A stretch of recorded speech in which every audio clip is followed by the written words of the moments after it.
On our Lewis Automotive Hotline right now is Alyssa Orange. Always appreciate her time on a Tuesday.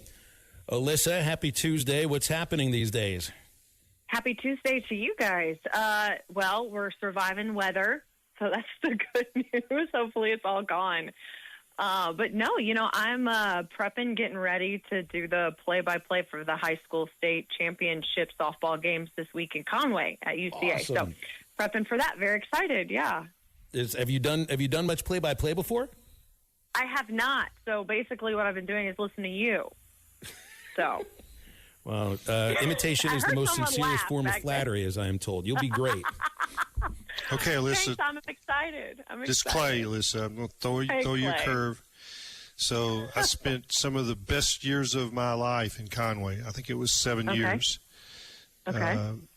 The place you want to go for breakfast is Bob's. It's on Don Got it. McGee. Yeah. Easy to remember that. Yeah, Bob's. Easy. Yep, grandfather's name, Bob's. Got it. Downtown, if you want the best food, you go to Mike's place. Okay. Bob's and Mike's. That's all you got to remember. Bob and Mike. That's easy. Yeah. And Pretty you just easy tell them, to remember. And you just tell them that Leo Crafton will pay the bill. Oh, See, not only are you being told where to go, but you're told to get the free food while you're there. I love Does that. it get much better? Hey, I'm all about That was free. my college roommate. Totally He's the man in great. Conway. Yeah. Okay. All right. If you get in That's trouble, perfect. Hey, use Leo Crafton's name. If you get in trouble, they throw you in the Leo. clinker. Yeah, perfect. That's a get out of jail free. He's the man I in Conway. appreciate that. I know. That's Alyssa awesome. Have you has gone such to a New rap Orleans sheet. yet? We'll say that again, Alyssa. Yeah. So you got a Did you big go rap to sheet. New Orleans? He was just Okay. north, I think it was. What was the Covington was the name of the club, right? Covington, yeah. Okay. Yeah, it was played at Money Hill Golf Club. I did really well until it came time to try to make a putt, and then I struggled.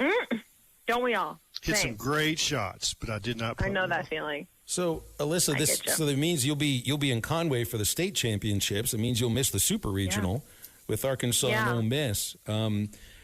One of the things I really love about the regional tournament win isn't necessarily, it's of course the way it all happened. I mean, no hitter, big comeback, and then just trounce the team that you had to come back from, is that Arkansas won all these games while Bri Ellis just got walked, and didn't really have a chance to do all that much. I mean, there's such a dangerous team with her, but teams pitch around her, and they still find ways to win. And that's what's big. And I think biggest takeaway, like you were mentioning, Phil, is just the way that they executed and played this week. And I think when you looked around the rest of some of the regionals, some of the regional hosts struggled. We saw Texas A&M fall to Liberty. You saw teams having to win 2 games to make it to the super regionals in the next round, and it just felt like Arkansas. And I don't want to say they cruised, right? Because I think you could go back to that Oklahoma State game and say, okay, I wish we'd have clean things up a little bit here and there, but they didn't have much of a problem getting through their own regional, and that's kind of how you want to be playing right now, where you're just feeling really good, and you're executing, you're playing well without your best player, because teams are now realizing we can't even let Bri Ellis be a factor offensively. She's always going to be a factor defensively, but offensively, you try to limit her as much as you can. You still got an entire 8 other players that you have to pitch to that are obviously playing really well as well. So I think the way Arkansas is playing right now is really impressive if they're going to try to make that Women's College World Series run. We always look at the baseball team as they're always going to be a fundamentally sound team. And I haven't followed softball very closely, so I'm reading this story about the super regional coming up, and one of the things about Courtney's team that stands out is the same thing that would stand out about a Dave Van Horn team. They lead the nation in fielding percentage. And fielding percentage isn't always the end-all, be-all of a team. But by the end of the season, it's going to tell you these players make the plays that they should make and probably some that they shouldn't make. But in softball, different from baseball, and tell me if I'm right about this, just because the field is smaller, the distance is shorter, you really, like a shortstop, a second baseman can play the ball off his chest and still have time, as long as you stay with it, to throw the runner out at first base in most cases, third baseman too. I would anticipate in softball, if you don't play the ball cleanly on the first try, you're not going to get that runner at first base, which also goes to show just how instinctual and good Courtney's teams, certainly this year, is in the field. Yeah, I think so. I mean, I think, like, let's say maybe if you're playing third because you're playing in front of the bag, you're playing close, you could bobble it, still throw them out at first if you have a really good arm at third. But I think you're right. You just have to be so fundamentally sound to play specifically in the infield to execute at a really high level, and that just speaks to what you said with what Courtney Deifel's doing. And, you know, I think that I don't want to take away from what Robin Herron is doing in the circle, and then you had Peyton Barnum, who had the no-hitter in that first game against St. Louis. But a big factor on that win on Sunday, Sunday, was the defense behind Robin Herron and the fact that they were able to help her out of jams, to keep Oklahoma State from scoring.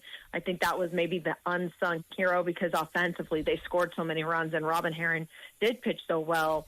But they were able to hold off Oklahoma State even when the Cowgirls were starting to feel like maybe they were getting some momentum offensively. They still were able to get them from crossing home plate and scoring runs. And that's going to be big against Ole Miss.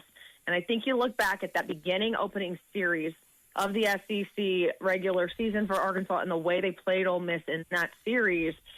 This is not the same team. I think this team has really started to understand exactly who they are and what their identity is, and that one almost felt just out of sorts. I think Courtney Deifel was like, I just didn't even feel like we were ourselves that weekend.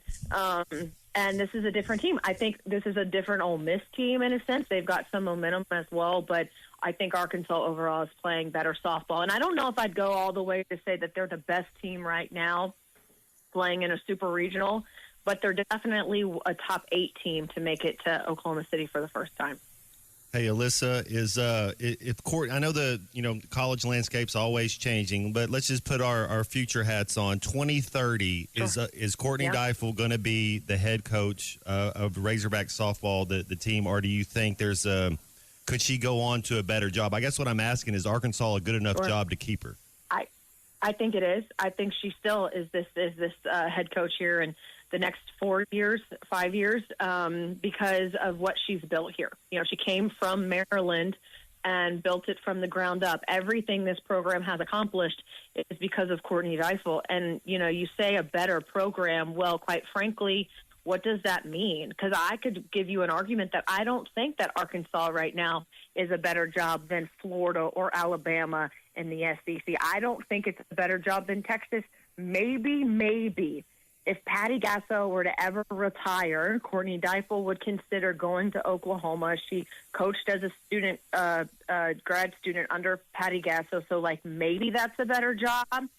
But I don't even think when you look historically at the teams, like I grew up watching Jenny Fitch at Arizona, I don't think you could say Arizona's a better job right now. UCLA, those programs that have such rich history in the sport, Arkansas is this new up-and-comer. And for Courtney Deifel and her program right now, she can walk into any high school and talk to any player in the country and be in serious contention for recruiting. So there is nothing here that you're lacking for her program. Now, I think what she will probably say is, we got to upgrade some facilities. And I don't think that's overstepping by saying, like, upgrade some facilities for her. But I don't necessarily think that you can say this is a leaps and bounds better job than Arkansas right now because of how they're recruiting and what she's been able to do. Alyssa, it's foul ball season in the SEC tournament. The watching the kids chase foul balls is just as entertaining as watching the games. I never caught one as a fan. I did catch 3 foul balls doing traveler games in the booth, including 2 that were 10 pitches apart. Did you ever catch a foul ball? I've never caught a foul ball as a fan, no. It's a unique thing for a fan to do. There's no other sport where you get to keep it. The ball flies into an NBA arena seats, you throw the ball back. If they kick a field goal and miss it, and it misses the net, do they let them keep that football? I don't think so. You don't have? I would have to check on this because there's just not too many where that's actually happened, though, right? There was the guy. Remember the guy in Chicago that jumped out of his seat and caught the field goal on his way down into the tunnel? Thought he broke his ankle? That guy should have been able to keep the ball. Yeah. No, I've never done that. I have never really even been around someone where I felt like, it was close. It was like a few rows in front of me or behind me. Maybe that's good karma or bad karma, depending on how you look at it. But yeah, I have, and Phil, we've talked about this before. I've got my thoughts on the SEC tournament and how pointless it can be. Well, take that idea of what the tournament has meant previously, and with the change in the structure, does it? Maybe the meaning isn't quite the idea, but just because you only have to play 3 games, it's like, why would you treat it any differently than the week before? Yeah, I think it's different this year. Yeah, with the new format, I'm curious to see if the single elimination helps anyone at all. Maybe make a run. And I say steal a bed, but I was looking back at this because I truly think that it doesn't do anything to help anyone for their postseason spots, to where it's just like, okay, why exactly are you playing except for just to play? Because when you look back at the teams that have won the tournament over the last 10 years, going back to 2015, have finished either in the top 3 or better in the SEC. They were the winners of the regular season, or they finished top 3 at best or at worst. And so you're already going to play in the NCAA tournament. This isn't like basketball where some team could go on some crazy run and steal the bid because they won the tournament for their conference. And so part of me has always just felt like this doesn't add anything. This isn't going to help anybody. And outside of making sure your guys just get the work that they need, like, what is the point? Truly, what is the point? I think you could do some cooler stuff and have a little bit more fun in Hoover, but that's just me. I wonder. Well, all right. Let me ask you this then. So, what works better than a conference tournament? What would you do in Hoover? If there's anything? Because they're going to have to do something. Well, the SEC wants its money. Right. Well, okay. So I was talking to some friends about this, and I think I brought this up on your show the other day. Like, I think I would love a SEC All-Star game / like home run derby skills competition weekend, right?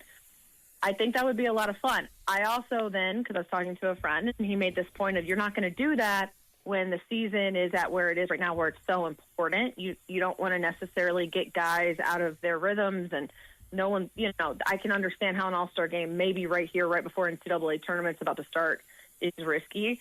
So then you could have a conversation of like, well, do you do it mid-season, almost like the MLB does before the SEC tournament starts? You can do something like that, and then maybe you just play one more conference.